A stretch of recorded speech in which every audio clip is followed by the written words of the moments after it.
சிங்கக்குட்டி ஏதோ ஒரு காரணத்தால ஆட்டு மந்தை நடுவிலே சிக்கிக்கொண்டு பிறப்பிலிருந்து, அதாவது தாய் சிங்கம் அந்த குட்டி பிறந்த உடனே இறந்துருது.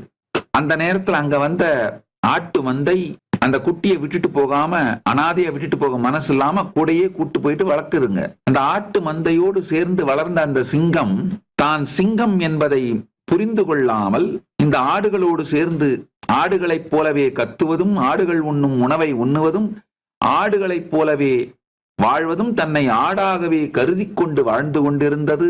சில ஆண்டுகளுக்கு பிறகு அந்த இடத்திற்கு வேட்டையாட வந்த வேறொரு சிங்கம் இந்த குட்டி சிங்கத்தை பார்த்து ஆச்சரியப்பட்டு, என்ன இந்த சிங்கம் இப்படி, இந்த குட்டி சிங்கம் இப்படி இருக்கிறதே என்று அந்த சிங்கத்தை, குட்டி சிங்கத்தை பிடித்து கொண்டு போய் தெளிந்த நீரிலே காட்டி, ஏய் நீ ஆடு அல்ல, ஆடு போல உண்பதும் இருப்பதும் இறப்பதும் உன் வாழ்க்கை அல்ல, நீ சிங்கம், பார் நீயும் நானும் ஒன்று அப்படின்னு தெளிந்த ஏரி நீரில் காட்ட, அந்த குட்டி சிங்கமோ குலை நடுங்கி உயிர் நடுங்கி வெலவெலத்துக் கொண்டே மெதுவாக எட்டி பார்க்க அந்த குட்டி சிங்கத்திற்கு ஒன்றும் புரியவில்லை.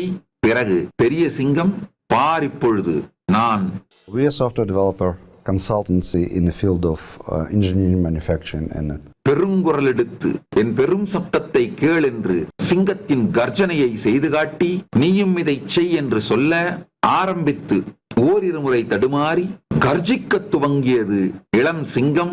கர்ஜனை வந்தவுடனேயே, அதே கர்ஜனையை தன் அனுபவத்தில் பார்த்தவுடனேயே இளம் சிங்கத்திற்கு பெருந்தைரியம் வந்தது. சற்றே ஒரு சிறிய செயலினாலேயே பெருந்தைரியம் வந்து பிறகு மீண்டும் மீண்டும் கர்ஜிக்க துவங்கி தன்னுடைய மொத்த பழைய ஆடு என்கின்ற அந்த ஐடென்டிட்டியை கரைந்து போகும் அளவிற்கு கர்ஜித்தது. ஆடு அங்கு மறைந்தது, சிங்கம் பிறந்தது. சிங்கக்குட்டி தன் சுயத்தை, தன் நிஜத்தை, நிஜ தானை உணர்ந்தது. நன்றாக புரிந்து கொள்ளுங்கள். இப்ப நீங்க நிழல் நீயாகவும் காணல் நீயாகவும், நீங்க எல்லாருமே இப்படிதாங்கய்யா. ஆட்டு மந்தையில் சிக்கிய சிங்க குட்டிகள் தாங்கய்யா. அதனாலதான் காணல் நீயையும் நிழல் நீயையும் நீங்கள் என்று நினைத்து கொண்டு விளையாடிக் கொண்டிருக்கின்றீர்கள்.